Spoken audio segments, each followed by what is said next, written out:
Hi, I'm Natasha Woodcraft, author of the Stronghold of Enjanan series. Today I'm introducing you to my fantasy villains, the Nahil. Most fantasy villains arrive with armies and weapons, but the most dangerous villains rarely use force, and that idea sits right at the centre of the shadowy group called the Nahil.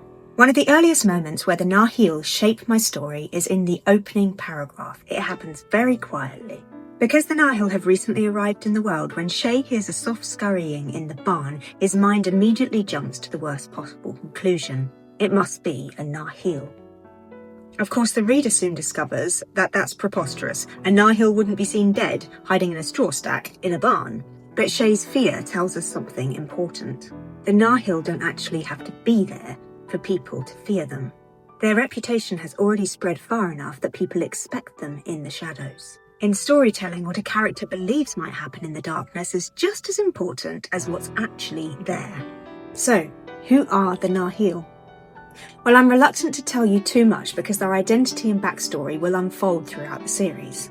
I know exactly who they are, but revealing that too soon would spoil your journey to the Stronghold. So, like pieces of a jigsaw puzzle gradually adding to a picture, little snippets will be given to you throughout the books, until we reach the ultimate end, which might be book 5, but I'm not entirely sure yet, if I'm quite honest. So all I'm going to tell you right now is that they are creatures larger and more powerful than the Enja, and they represent something very significant that we humans are largely unaware of, just as the Enja live in ignorance of the true nature of the Nahil. So why does Shay fear them? There is an epic scope and theological significance to these characters which I will not reveal yet. You will have to read the books. But because Enjanan is one big metaphor, they do carry a physical darkness with them. The question is, will the Enja people desire that too, or will they look towards the light? When Shay does eventually see a Nahil for the first time, it's in a very different setting. It's not in a dark barn, it's in a very public place, an eatery or restaurant. The Nahil isn't threatening anybody. He's not attacking, he's just reclining comfortably while people gather around him listening to a story that he's telling. They listen, they laugh, they lean in closer, abandoning their food. Everyone at the table is drawn by his voice, almost as if they're consuming it. I'll read you a little sample now. The Nahil's face looked at once terrible and bizarrely handsome. His form and features were similar to the most stunning Enja people, yet there was something off about them. Like the reflection of an image in obscured glass. In particular, the glint in his reddened eyes was altogether different, and short spiralled horns like those of a kaola grew from the top of his head. The Nahil was telling a story that had the Enjai squirming and the Enja snickering. His voice was smooth, like he was singing rather than speaking, yet the words Shay caught left a disturbing pit in his stomach. By contrast, those around the table seemed captivated.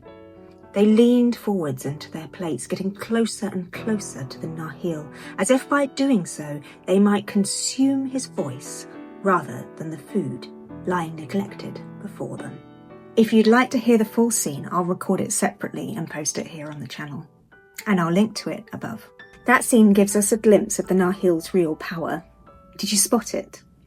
Their most powerful weapon is their words, the way they craft and manipulate. This is because a sword can be fought, and there will be some fun battles, but manipulation is much harder to recognise. One of the deeper inspirations behind them comes from a very ancient story in Genesis chapter 3. In the book of Genesis, the first temptation does not begin with force. It begins with a question. Did God really say? Are you sure? He can't have meant that. Doesn't this look pleasing to the eye? Our greatest enemy can be ourselves, can't it? We want what we can't have, and that desire slowly consumes us until the smallest whisper will make us give in.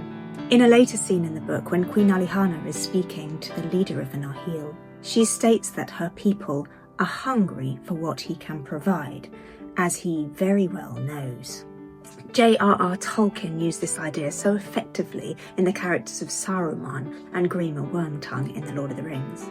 It's the quiet seduction that kills.